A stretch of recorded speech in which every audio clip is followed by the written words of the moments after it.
নমস্কার বন্ধুরা, সুপ্রভাত। কেমন আছো তোমরা সবাই? আশা করছি তোমরা সবাই খুব ভালো আছো আর আমিও বেশ ভালো আছি। আমি সোমা আর আমার ছোট্ট একটি চ্যানেল শখের পরিবারের নতুন একটি ভিডিওতে তোমাদের সকল বন্ধুকে অনেক অনেক স্বাগত আর অনেক অনেক ভালোবাসা জানিয়ে আজকের নতুন একটি দিন সাথে নতুন একটি ভিডিও আমি শুরু করছি। আজকের বারটি হলো রবিবার। তো রবিবার যেহেতু ছেলের স্কুল স্বাভাবিকভাবেই আজকে ছুটি, তো সেই কারণে না সকালবেলা কাজকর্মের আমার সেরকম কোনো তাড়াহুড়ো ছিল না। তো তাও দেখো আজকে সকাল সকাল কিন্তু বেশ অনেক কটা জামা কাপড় কেচে কুচে দিয়েছি। তার সাথে সকাল সকাল আজকে কিন্তু শ্যাম্পু দিয়ে স্নানটাও আমার কমপ্লিট হয়ে গেছে। তো তারপরে এখন আমি যাচ্ছিলাম ওপরে, নিচে জামা কাপড়গুলো মেলার পর ওপর থেকে ঠাকুরের বাসনগুলো নিয়ে আসলাম নিচে, ঠাকুরের বাসনগুলো মাজবো। সকালবেলা স্নান দান করার পর আমার প্রথম কাজ থাকে ঠাকুরের বাসন মেজে পুজোর জোগাড় করে পুজো দেওয়া। আমি না বিয়ের পর থেকেই এরকমটাই করে আসছি। সকালবেলা স্নান করে নিই, তারপরে কিন্তু আমি পুজো দিয়ে নিই। আর যে কটা দিন আমি পুজো দিতে পারি না সে কটা দিন আমার শাশুড়ি মা পুজো দিয়ে থাকেন। তো যাই হোক, এদিকে কিন্তু আমি ঠাকুরের বাসনগুলো সমস্তটাই মেজে নিলাম। জানো তো বন্ধুরা, আজকে না হঠাৎ করেই আমাদের বাড়িতে একটা খারাপ ঘটনা ঘটে গেছে। তো কী ঘটনা ঘটেছে তোমাদের সাথে কিন্তু অবশ্যই শেয়ার করব। যেহেতু আমি ডেলি ব্লগ তোমাদের সাথে শেয়ার করে থাকি, তো সেই কারণে আমাদের পরিবারে ছোটোখাটো যাই হোক না কেন, তোমাদের সাথে যেগুলো বলা আমি প্রয়োজন বোধ মনে করি সেগুলো তো অবশ্যই তোমাদের সাথে শেয়ার করেই থাকবো আমি। তো দেখো ঠাকুরের বাসন মাজা কিন্তু কমপ্লিট হয়ে গেছে। তারপরে কিন্তু আমি গাছ থেকে ফুল তুলে নিলাম। আর আজকে আমাদের জবা ফুল গাছটায় 3টে জবা ফুল ফুটেছিল। তো ওদিকে ফুল তোলাও হয়ে গেছে আর আমি কিন্তু পুজোও দিয়ে নিয়েছি অফ ক্যামেরাতে। তো সেটা আর তোমাদের সাথে শেয়ার করলাম না।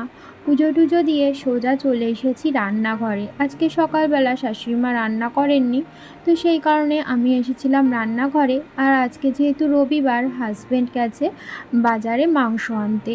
আর এখন ঘড়িতে ওই 10টা মতো বাজে।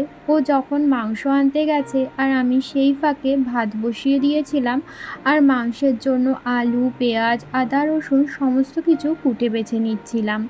আর এদিকে আলু কাটতে কাটতে ওদিকে ভাতটাও হয়ে গেছিলো। ভাতটা কিন্তু আমি অনেকক্ষণ আগেই বসিয়েছিলাম।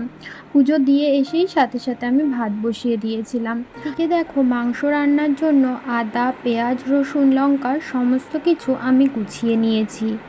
সমস্ত কিছু কিন্তু আমি গুছিয়ে দিয়েছিলাম। আর রান্নাটা করেছিল আমার হাজব্যান্ড। আমার হাজব্যান্ড না মাংস রান্না করতেও খুবই ভালোবাসে।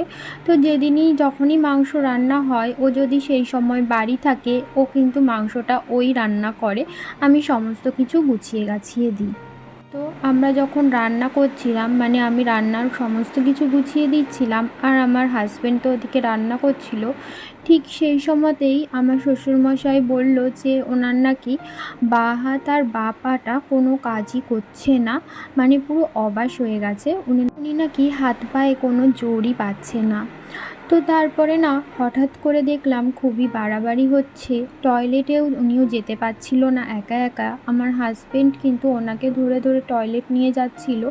তারপরেই বেশি বাড়াবাড়ি হওয়ার আগেই আমার শ্বশুরমশাইকে আমার হাজব্যান্ড নিয়ে যায় আমাদের এখানকার হসপিটালে। তো ওখানে নিয়ে যাওয়ার পরেই কিন্তু ওনাকে ভর্তি নিয়ে নেয়। আর ওখান থেকে সিটি স্ক্যান সমস্ত কিছু পরীক্ষা করে ওরা বলেন যে আমার শ্বশুরমশাইয়ের স্ট্রোক হয়েছে। আর এই সমস্ত রান্নাবান্না কিন্তু আমরা ওই ঘটনার আগেই করেছিলাম। আর এই সমস্ত রান্নাবান্না করার পর কেউই আর খেতে পারিনি। তো যাই হোক, আমার হাজব্যান্ড অল্প মতো ভাত খেয়েই আমার শ্বশুরমশাইকে নিয়ে চলে গেছিলেন হসপিটালে। আর আমার শাশুড়িমাও গেছিলেন। তো এখান থেকে একটা অটো ভাড়া করে নিয়ে তারপরে আমার শ্বশুরমশাইকে ধরে ধরে অটোর মধ্যে তোলা হয়েছিল। কারণ আমার শ্বশুরমশাই একদমই হাঁটতে পারছিল না। তো জানি না কি হবে। ভগবানের কাছে একটাই প্রার্থনা করি, ভগবান যেন শ্বশুরমশাইয়ের শরীর ঠিক করে দেন। ওই ঘটনাটা ঘটে যাওয়ার যাওয়ার পরে আমার মন মেজাজ সত্যি কথা বলতে কোনোটাই ভালো ছিল না। আজকে সারাটা দিন জানি না কেন আমার নিজেকে খুব একা একা মনে হচ্ছিল। যখন ওরা হসপিটালে চলে গেল আমার শ্বশুরমশাইকে নিয়ে, তারপরের থেকে বাড়িতে দেখবে ওই বাড়িতে যখন ছিলাম, ওই মানে আমার বাবার বাড়িতে, তখন বাড়ির ছাদ কিন্তু আমার বাবাই ছিল। আর এখানে কিন্তু শ্বশুরবাড়িতে আসার পর যতই আমার হাজবেন্ড থাকুক, কিন্তু বাড়িতে কিন্তু বলতে গেলে আমার শ্বশুরমশাই কিন্তু বাড়ির ছাদ। যাই হোক, আর বেশি কিছু বললাম না, এটুকুই তোমাদের সাথে শেয়ার করার ছিল। এরপরে কি হয় না হয় সমস্ত কিছুই তোমাদের সাথে আমি শেয়ার করতে থাকবো। আর এদিকে সন্ধ্যাবেলা আকাশটা এত সুন্দর লাগছিল দেখতে, তাই ভাবলাম একটু ক্যাপচার করে নিই। তো তারপরে এদিকে আমি চলে এসেছি রান্নাঘরে সন্ধ্যা পুজো দেওয়ার পর। এখন ঘড়িতে ওই 8টা মতো বাজে। তো শাশুড়িমা ফোন করে বলল যে আমাকে কটা রুটি বানাতে। হাজব্যান্ড এসে নাকি রুটিগুলো নিয়ে যাবে আমার শ্বশুরমশাইয়ের জন্য, উনি রাত্রে খাবেন আর কি, তো সেই কারণে। তো সেই জন্য আমি চলে এসেছি রুটি বানাতে। আটাটা সবার প্রথমে আগে মেখে নিলাম।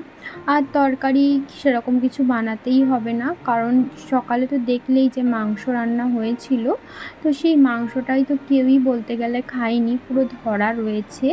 তো সেই মাংসটাই গরম করব। আর ভাত রান্না করেছি, ওরা বাড়ি এসে খাবে, মানে আমার শাশুড়ি মা, আমার হাজবেন্ড আর আমার ঠাম্মা শাশুড়িও এসেছেন হসপিটালে, ওখান থেকে আমাদের এখানে আসবেন।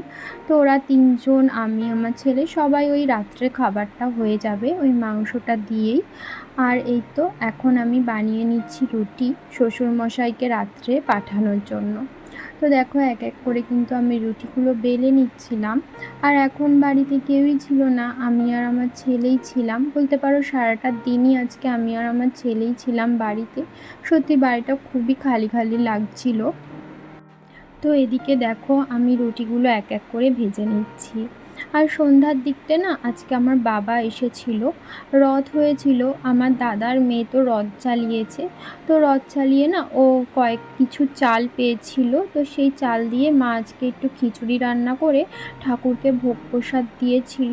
তো সেই খিচুড়িটা দেওয়ার জন্যই আমার বাবা এসেছিল। তো বাবা খিচুড়িটা দিয়েই চলে গেছে। আর খানিকক্ষণ বসেছিল, ভাবছিল যে আমার শাশুড়ি মা, আমার হাজব্যান্ড হসপিটাল থেকে আসলে ওদের সাথে দেখা করে একটু কথা টথা বলে তারপরেই যাবে, কিন্তু ওদের আসতে অনেকটাই দেরি হচ্ছিল দেখে বাবা না চলে গেছিলো। তো এই তো এদিকে দেখো আমার রুটি বানানো একদমই কমপ্লিট। বাবা যখন আজকে প্রসাদ নিতে এসেছিলো না, তখন না আমার একটু ভালো লাগছিল যে না কেউ এসছে, মনে হচ্ছিল যে বাবাকে রেখেই দিই, বাবাকে না যেতে দিই, বাবা যেন থাকে। কিন্তু সেটা তো আর সম্ভব নয়, বাবারও বাড়িতে কাজ বাজ রয়েছে। কি পাঠিয়েছে তোমাদেরকে দেখায়। ওদিকে ছিল খিচুড়ি, আর এখানে একটা পাঁচমিশালি তরকারি, আর এখানে রয়েছিল 5 রকমের ভাজা, আর ছিল পায়েস, আর মিষ্টিও ছিল, তালের বড়াও ছিল, সেটা আমি রেখে দিয়েছি। সো এখানে ছিল না যেহেতু তোমাদের সাথে, সেই কারণে দেখানো হয়নি। আর খিচুড়িটাতে দেখলে যে কিছুটা খিচুড়ি নেই, তো ওখান থেকে আমি কিছুটা খিচুড়ি এই বাটিতে নিয়েছিলাম। এই যে আমি একটু খাবো আর ছেলেকে একটু খাওয়াবো। আর ওর মুখে দেওয়ার সাথে সাথেই দেখো রিয়াকশানটা, বলছিল মা খুব সুন্দর হয়েছে। আর একটুখানি আলু ভাজাও বলছিল খাবে, তাই একটা আলু ভাজাও নিয়েছিলাম। আর আজকে রাত্রে কিন্তু আমার ছেলেকে ওই খিচুড়ি খাইয়েছি। ওকে আমি জিজ্ঞেস করেছিলাম তুমি ভাত খাবে না খিচুড়ি খাবে, ও বললো যে আমি খিচুড়ি খাবো। তো সেই কারণে ওকে ওই পাঁচমিশালি তরকারি দিয়ে খিচুড়ি খাইয়ে দিয়েছিলাম রাত্রেবেলা। এখন ঘড়িতে ওই 10টা মতো বাজে। আর এখন আমার ছেলেকে কিন্তু আমি খাইয়ে দিয়েছি রাত্রের খাবার। আমি এখনও যদিও খাইনি, কারণ হাজবেন্ড, শাশুড়ি মা, ওরা কেউই এখনও পর্যন্ত হসপিটাল থেকে বাড়ি আসেনি। তো ওরা বাড়ি আসলে একসাথেই খাবো। তো ওদেরকে ফোন করেছিলাম, বলল যে আর কিছুক্ষণের মধ্যেই চলে আসবে। তো ওরা আসতে লাগুক, ততক্ষণে আমি ঘরের কাজগুলো কয়েকটা সেরে ফেলি। কালকে তো সোমবার, আর সোমবার তো আমার ছেলের স্কুল শুরু। তো সেই কারণে রাত্রেবেলায় ওর ব্যাগটা গুছিয়ে রাখলাম, কারণ সকালবেলা অত তাড়াহুড়োর মধ্যে যদি কিছু ওকে ব্যাগে দিতে ভুলে যায়, তো রাত্রেবেলায় ওর ব্যাগটা গুছিয়ে রাখলাম। তারপরে কিছু জামা কাপড় ছিল, সেগুলোই এখন আমি ভাঁজ করে নিচ্ছি। তো বন্ধুরা, আজকের ভিডিওটা আমি আর বেশি বড় করতে পারিনি, এই পর্যন্তই রইলো আজকের ভিডিওটা। আবারও দেখা হবে তোমাদের সাথে পরবর্তী ভিডিওতে। ততক্ষণের জন্য তোমরা ভালো থেকো, সুস্থ থেকো, আর আমার এই ছোট্ট চ্যানেলটির পাশে থেকে আমাকে একটু সাপোর্ট করো, যাতে আমি তোমাদের হাত ধরে অনেকটা দূর এগিয়ে যেতে পারি। তাহলে চলো, আজকের মতো এখানেই টাটা, শুভরাত্রি।